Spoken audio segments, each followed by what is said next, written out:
I'm Dr. Jeff Kaplan, and for over 30 years I've traveled the globe from Dubai to Moscow and Johannesburg, from Singapore to Shanghai and Istanbul. I've studied the world's best businesses and the people that run them.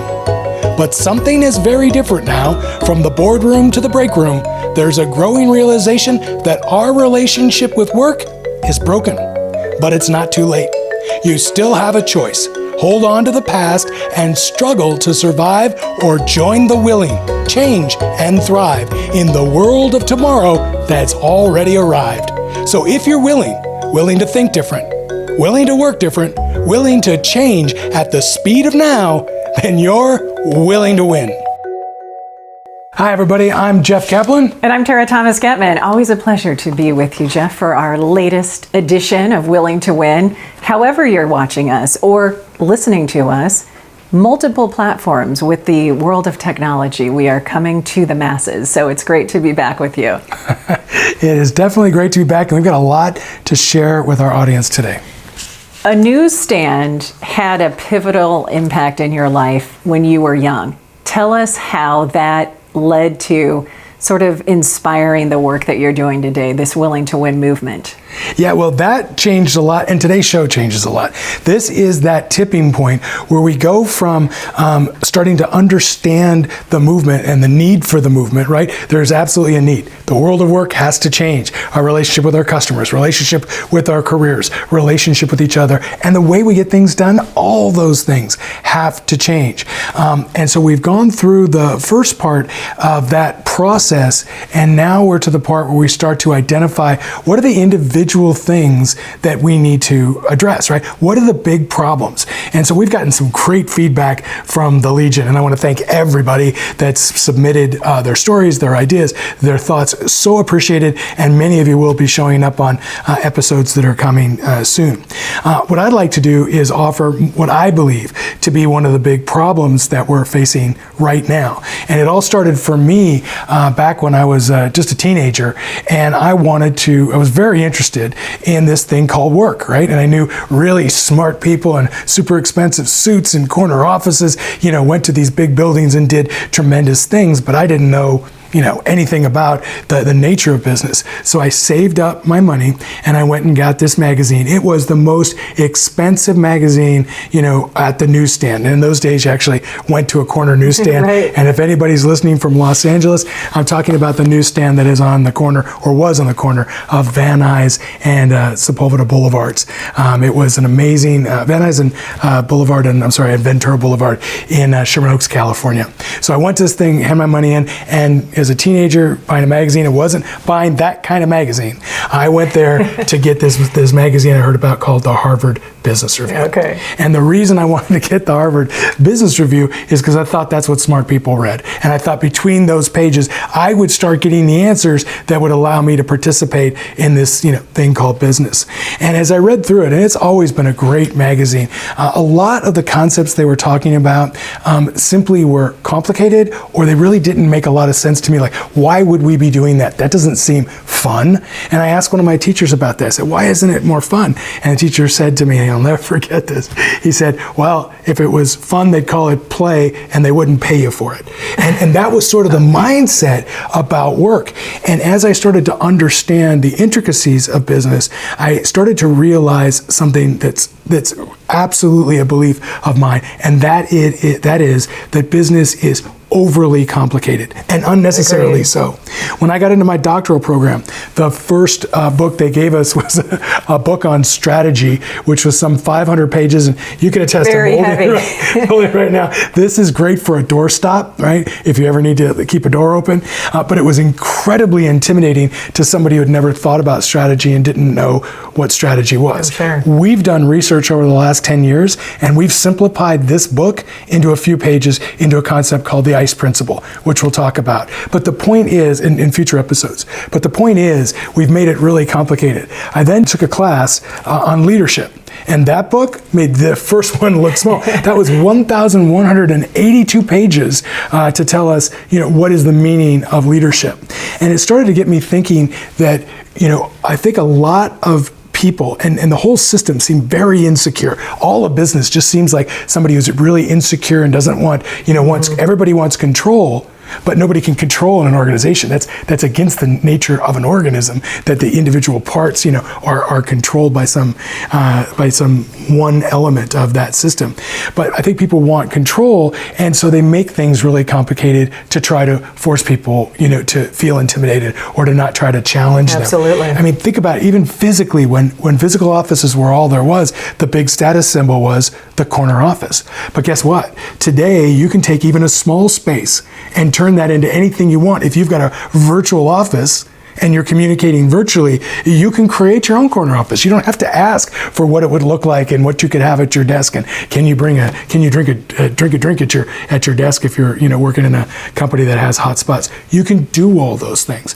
And so what we really learned from that is that we need to take business and we need to demystify it. Mm-hmm. We need to uncouple it from all these complications, and we need to make it seem like the rest of the organizations and the rest of the natural organic organizations that we're a part of. Let me just give you one example, and that is the nature of the hierarchy. You've seen a hierarchy, right? You've seen an organizational chart. The org chart, right. Yes. What is it? It's a pyramid. Right? With very few on 100%. top, lots of people on the bottom, and usually in most organizations it's a ratio 1 to 6, but even if your ratio is different, there's several people reporting to one person.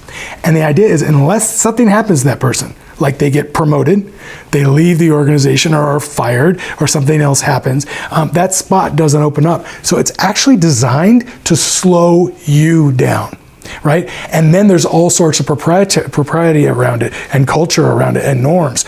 Somebody who's a bottom, like lowest rung worker would never just call up the president directly, their boss and their boss's boss and their boss's boss. They'd be outraged that you went over their heads, right? Yes. No, in the future, the world that we're trying to create with Willing to Win, we are looking to create flat organizations that are hyperlinked. And yes, that person at the bottom rung can pick up and call the president. Why? Because we're on the same team, and maybe there's something I need to say to them.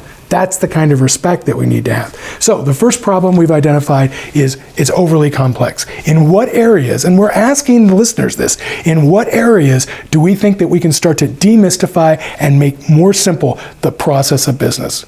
And then in the second part is, how can we begin to flatten organizations and make them more responsive, because that hierarchy actually slows everything down. So this is the first episode. We're starting to get into those very specific questions that the entire Legion is going to negotiate over the next 7 years. It's so exciting, and you can join the conversation easily. Just go to our website, willingtowin.org, written out, win.org, and sign up to be a part of the Legion and share your story and how, like Jeff, all those years ago when he picked up that Harvard Business Journal, how he felt that it was too confusing, or that somehow he didn't deserve to be a part of that inner circle, or didn't have that access.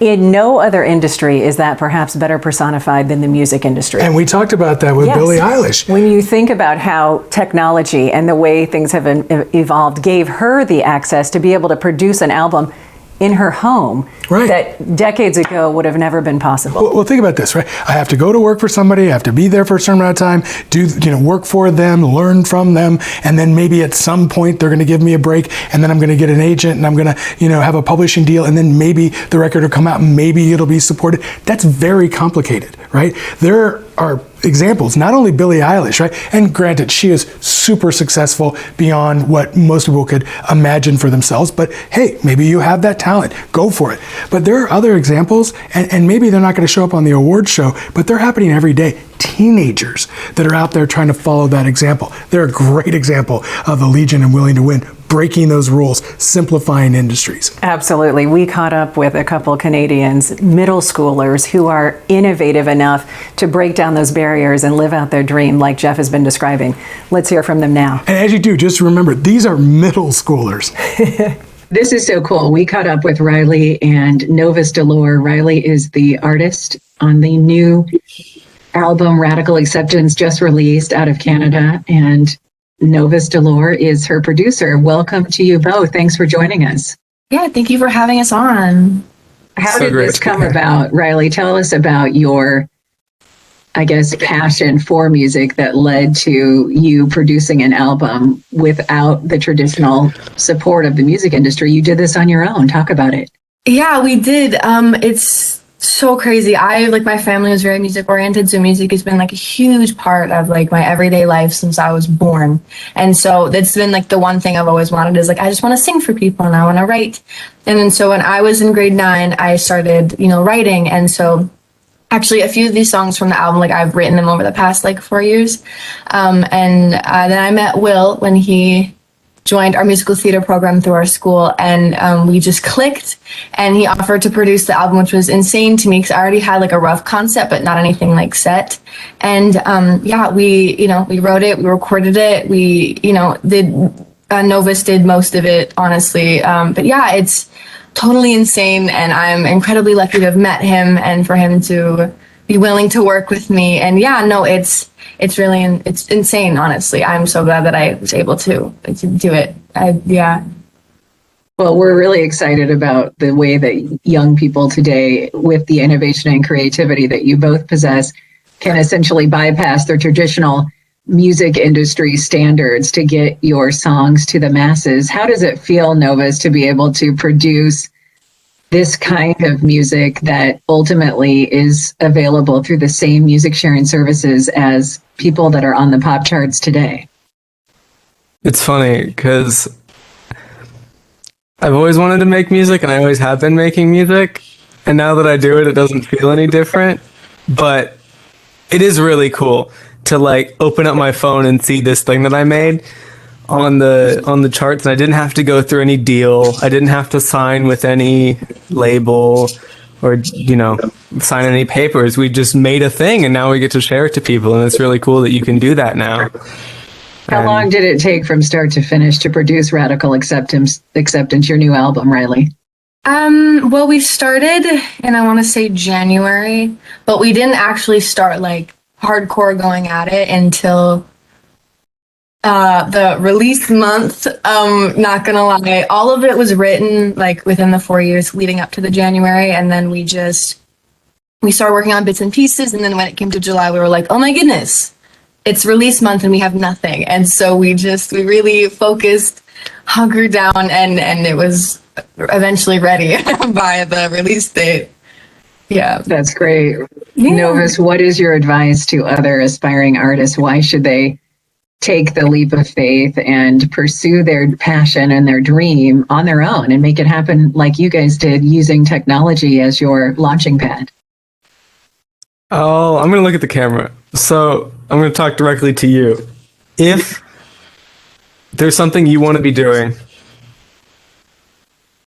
the first step is to do it. And I know that sounds weird, but like, if there's something artistic you want to do and you think, oh, no one's going to like this, or I'm going to be really bad at it. Of course you're going to be really bad at it. I hate to break it to you, but you just got to, when you find something you're passionate about, that's a beautiful thing and you shouldn't let it go. So just well said. For it. Well said. That is such great advice.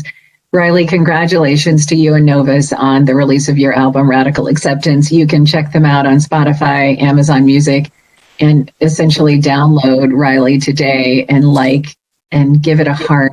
We love Pretty is the track that stood out for me, and we hope that other people give it a listen. Congratulations again to Riley and Novus, based in Canada. Where in Canada are you guys producing from? A little town just outside of Vancouver. So really kind of the middle of nowhere, but like not really. But thank you so much. We pretend we're in the middle of nowhere. Yeah, we like to seclude ourselves. But no, like, thank you so much. This is an incredible opportunity, and thank you for caring about us, even though we're so itty bitty. Absolutely. And you're not small anymore. And what a beautiful story that from the small town existence in Canada, you can reach a worldwide audience. So congratulations again. Thanks for joining us. Thank you so much. Pretty. And that sucks.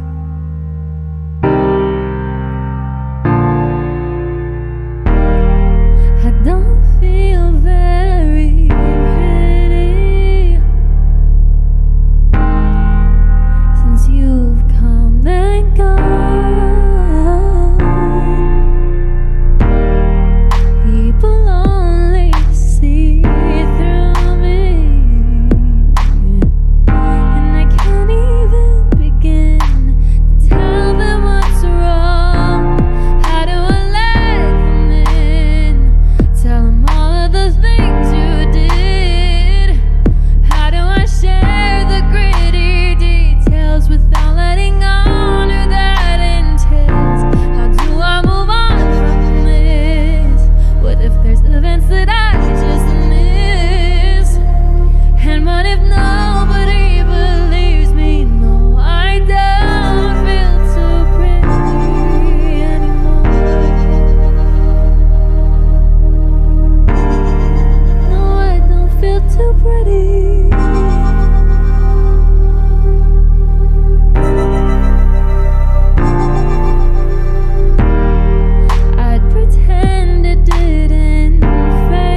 thank our sponsors, The Joint Chiropractic and Great Clips. Willing to Win is executive produced by Lyft Innovate. Lyft is one of the fastest growing technology consulting firms in the world and works with some of the largest companies in the world. Lyft's mission is to bridge the gap between the world's best technologies and the people that use them. Special thanks to our executive producers, Paul Bernstein and Steve Reisner, for making this program possible. You know, I loved hearing the story of Riley and how here is a girl who has a passion for music and her producer, and they were able to collectively put together a project that is now available to be listened to by the masses, to reach people around the world, whereas years ago maybe they would have had a door slam in their face when they followed that org chart and went to the person at the bottom and never gained access to anybody who could bring their passion and their dream into reality. Absolutely. It was amazing that just yesterday we were out in the driveway of my house playing basketball. We had the speakers on playing that soundtrack. We're in a different country. It was just released 2 weeks ago. I didn't know who that artist was. What an amazing connection. What an amazing effort those kids did. And talk about that uplift element of this story. How can we take that example? I mean, when middle schoolers are following their dreams and putting it into action, what are the tangible steps we can take to change our lives in the same way that Riley did? Right. So what we've got to do is we've got to start deconstructing our industries. So if you've got an idea or a dream and you'd like to get some help with that, we're here to help. And if you're thinking, oh, this is where they ask for, send this amount of money. No, we're here to help you for free. If you'd like to share with us your idea for a business or share your idea for how you want to change an organization, we can help you, because it's all about accessibility, right? In every one of those stories that we examine where there was this serendipitous activity that happened that changed everything, right? There is a component to that where somebody had to formulate, what they were thinking, and the message had to get to somebody. They had to tell someone. Yeah, they had to act on it, right? So you have to know people who care. They say that for every person that you know and that cares enough about you to know what you want and is willing to work on your behalf when you're not in the room, that's worth $1,000 of net worth. So if you want to be a millionaire, right, go out and make 1,000 friends. And that's all about accessibility. That's the discipline of accessibility. So I think what we learned from this is the accessibility is let's take the talent and put it in front of as many people as possible. And therefore we can sort of force that serendipity. Someone is going to hear that album that knows music maybe better than you and I, and they're going to decide whether or not that artist should be going to the next level and is worthy of investment of their time. And I think that is a great thing that they have scratched the record, so to speak, right? Changed the rules of the game and made that available to folks. And so that's exactly what we're trying to do here at Willing to Win.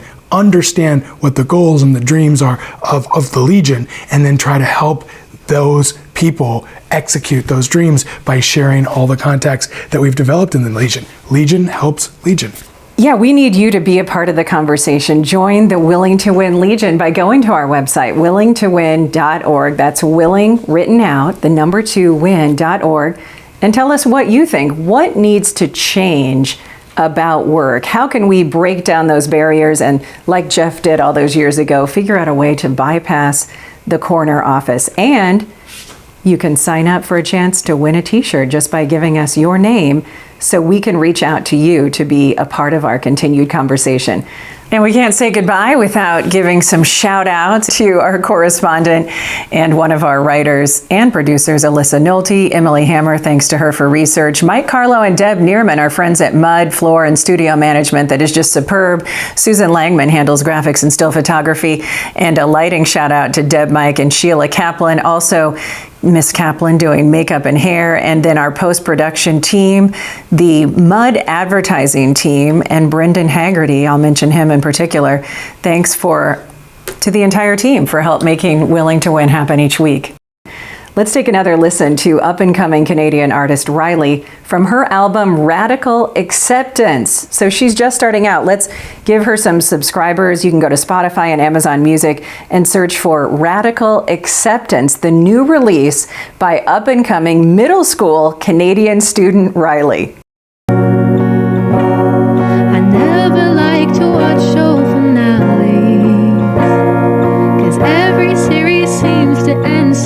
leave.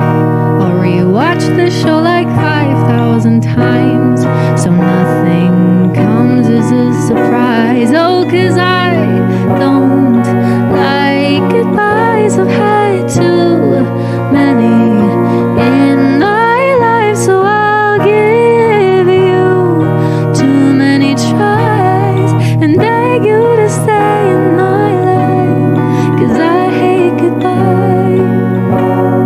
Oh, I don't want that Ross and Rachel love. I want that equal effort and lots of hugs. I need the Jim and Pam level of support, someone who won't extort me. Is it too much to ask for a little bit of class? But I guess that depends. Just want someone who won't try to. All my friends, oh, 'cause I don't like goodbyes. I've had too many in my life, so I'll give you too many tries and beg you to stay in my messed up life. I hate goodbyes so much because they have never been my choice. All these pent up feelings I have never, ever, ever voiced. I apologize if I come off as needy.